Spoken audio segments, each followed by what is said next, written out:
Туғандар амансыздарбы, ассаламу алейкум. Кыргызбай YouTube каналында биринчи жол болуп аткандар, каналыма катталып коюңуздар.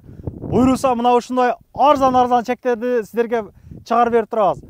Биз Люблино метросунан 68 км бериде, Москванын четинде продажага бир 4 чек чыгып калды. Ачыгындачы. Негизи мындай караганда арзан чыгып калды. 700, анан деле жогору кетет экен негизи. Авитолордо баларычы ток келген. Стальбалар турат. Скважинадан сууну чыгарып алсаңыздар болот. Басы 600 миңден эле койду тугандар. 600 миңденче 6,5 сотуктан чыгып калат экен. Алмаштыруу жолдору бар. Кыргызстанда кыргыз номер машина болсо алмаштырып сүйлөшсөк болот дейт. Бул жерде бир 10-15 биздин мекендештер чектерди алып, үйлөрдү салып баштаптыр. Айтсак, мына үйдүн артындагы 2 чектен кыргыздарга карайт, анан могу жактагы бир үйдөн кыргыздарга карайт. Мындай айтканда кыргыз айыл деп айтып коеюнбу? Мынанан сатыла турган участок, 4 участок мына ушул жерде жайгашкан. Мына ушул жерде.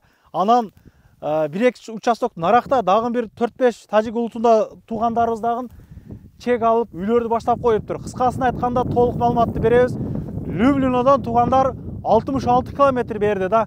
Бул жерден уже чегара, бул башка адамдын чегарасы. Ушул жерден баштап бул жак сизге карайт экен, таксыра. Бул агабыз эми ушул медиадан бир аз алысыраакмын иним өзүң мени көргөзбөй эле тарт деди. Анда эмесе биз баштадык дегендей. Кай жактан көргөзсөк? Азыр эми бул чек мо жарымдан бөлүнөт дагы. Мына жолго карайт экен эшик ошондо дарбазасы. Ооба, мына жерде ана машинанын мына бер жагында жол бар. Ушу менен до конца түшүп кетет. Бул жерде баары электричестволор келген. Мына жерде 2 участок турат. Ушул жерде ондай жерден мындай. Мына жерден баштап мына клёнка турган жерге чейин 1 участок, жолго чейин 1 участок. 6,5 55 ушундай болуп калат. Анан мунун астында ону турган неме граница турган жерге чейин ал жердин астында 2 участок бар. Бул жерде биз 2018-жылы алганбыз. Биз под бизнес. Бул жерге сех курабыз. Анан баана баня курабыз. Элдерге баана под бизнес Москвага жакын деп. Люблинодон 66 км.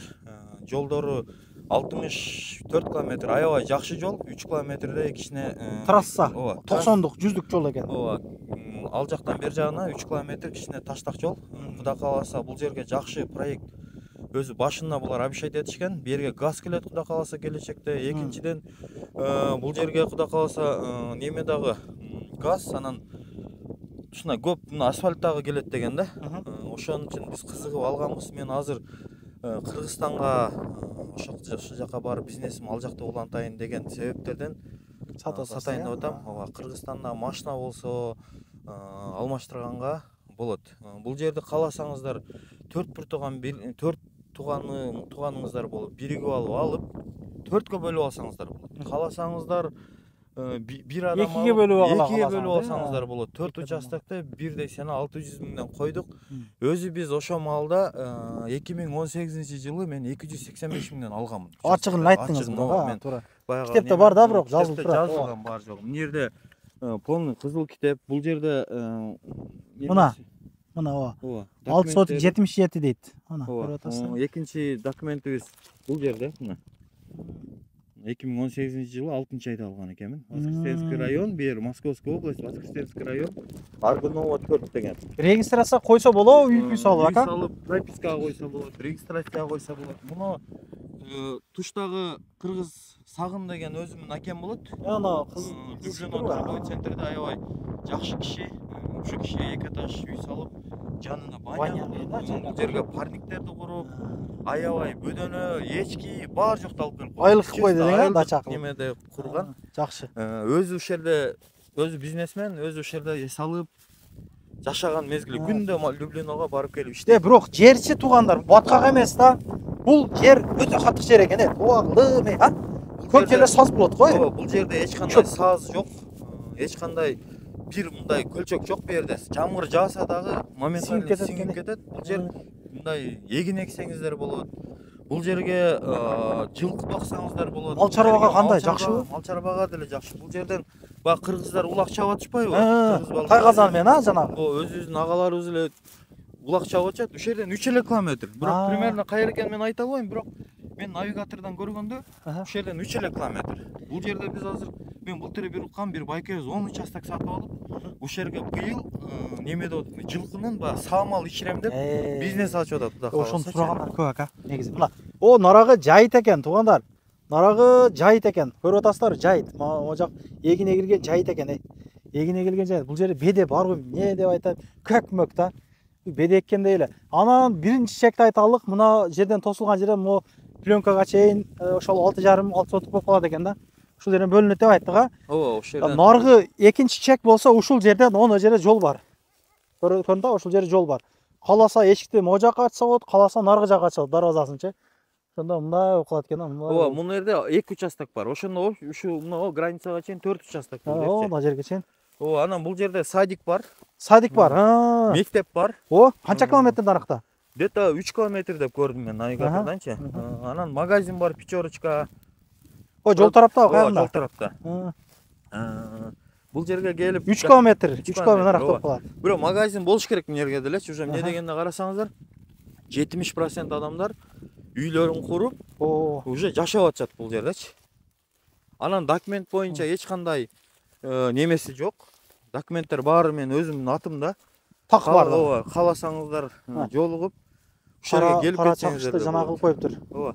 Анан электричествоны бул жерден түшүрүлгөн.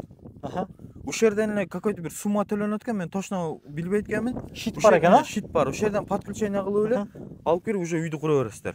Бул жерде баарын өзүнүн участок границаларды баарын тартып беребиз. Расазор жер экен ага, шамал. Анан муну турган жер барбы? Муну тосуп койгон жер.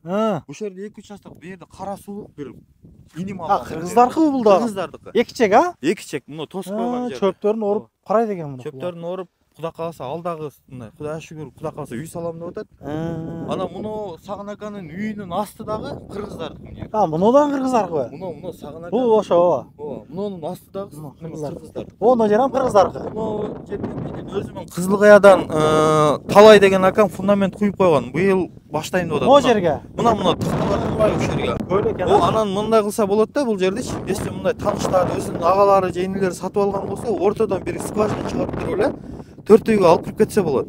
Анан бул жерде мисалы 2 участокте бирөө тосуп алып, граница кылып мындай бул жерде мунулар тосулат баарычы. Ушулар тосулгандан кийин бул жерде баягы тинеке менен тосуп кое атышпайбы? Тура. Экиге бөлүп алсаңыз, кааласаңыз өзүңүздөр бирден бөлүп алсаңыз. Бир эле адам алып тосуп алган болсо деле жакшы болот, бирок кеңири жашайсың да, чындапчы. Өтө сонун. Мал кой кылып, боз үй созүүлөрдү коюп, под бизнес кылам дегендерге бирок Москвага жакын экен келет. Мына негизи тартылткан ошол жана дачалар деле ошол 40, 50, 70, 80 ошондой да Москвадан негизичи. Как раз жакшы болот. Бул жер 66 километр Люблинода, мен өзүм метронун алдынан. Метронун алдынан. Бул жергечи мен өзү проектим боюнча бул жерге баня куруп, анан өзүбүздүн кыргыз бир тууган мекендештерге мына под бизнес ушул жерге келип эс алып кете турган, ушул жерге келип мындай дем алып, семейный дем алып кете турган бир мындай дача курсамбы деген ой болгон. Бирок тилекке каршы мен азыр буну куруп жетишпедим.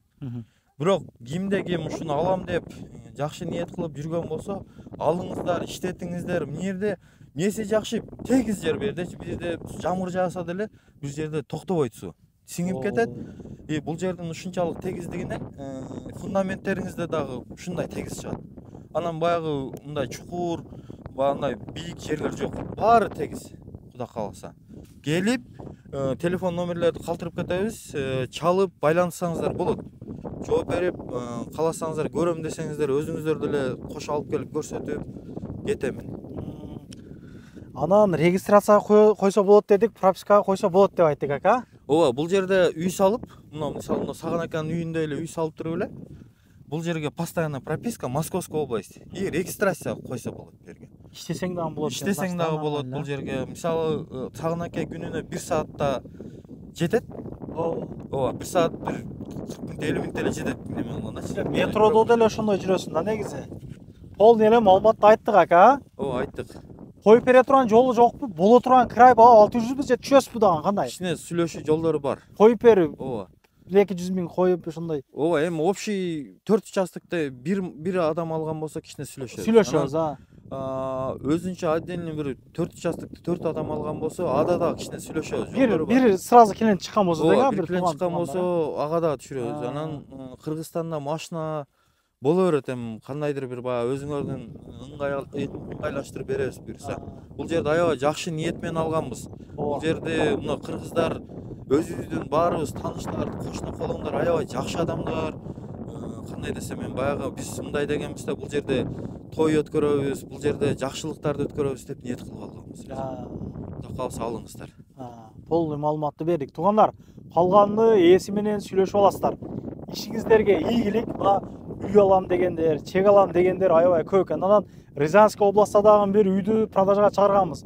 Эгер Рязанский областтан бирөөлөр үй издеп аткандар болгон болсо, мага байланышсаңыздар, мен номерлерин берем. Жетим сот жери менен ал жактан да продажада үйлөр бар дегендей да.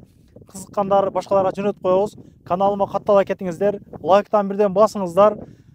Москвадагы мекендештердин жакшылыктарын ушул чыгарып бере бермекчибиз. Полный маалымат айттык окшойт да, полный эле жанагы бар экен. Анан скважинаны канчага чыгарып берет экен мына? Скважинаны мен Сагын аке менен, Сагынбай аке менен сүйлөшкөнмүн. Канчага чыгардыңыз десем, 2022-жылы бүтүргөн бул киши. Дет 60-70 миң менен чыгардым деди. Анан азыр билбейм, мен баягы инфляция болуп атат, канча менен чыгарганын билбейм. Мен ал 60 миң деп, может 70 миңге чыгараттыр, мен точно биле албайм, бирок чыгарат экен бу жерден. Чыгат экен. Чыгат, Кудай кааласа. Мына үйлөрдүн баары эле өздөрү скважина чыгарып, өздөрү ушул жерден септик куруп, ушул жерде жашап атат. Айылсыз экен да бул жагы, туугандар. Чисто айыл. Ишиңиздер ийгилик, эч качан оорубаңыздар. Көрүшкөнчө ассаламу алейкум.